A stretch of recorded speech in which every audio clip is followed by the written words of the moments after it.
आप लोग खड़ा रहिएगा, उसे आगे आएगा उसको ठोक दीजिए।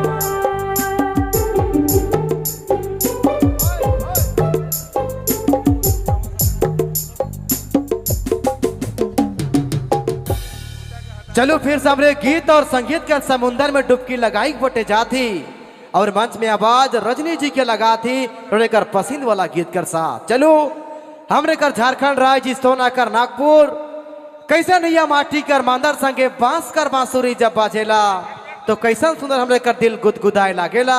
ओहे गीत बटे हमरे जाती रजनी जी कर आवाज कर संगे। आग्रह है रजनी जी आप मंच पे चले आए अपने खूबसूरत आवाज को लेकर। रजनी जी हेलो। उसके बाद बेवफा दिलों के बेताज बादशाह सूरज कुमार, एक बार जोरदार ताली लगाएंगे। रजनी के बाद सूरज कुमार, जिनका जिनका दिल टूटा है वही लोग सूरज कुमार को सुनेंगे। बोल साचे दरबार की।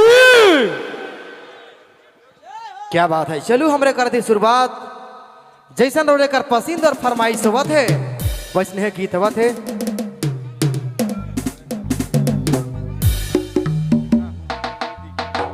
अच्छा ठीक आइए।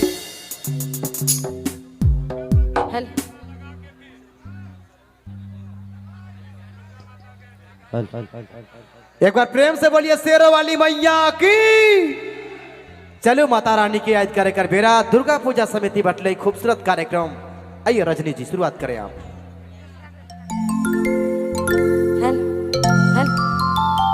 सबसे जितने भी आवर हमारे माए बाप भाई बहन सबके हार्दिक हार्दिक हार्दिक जोहार है, अभिनंदन है।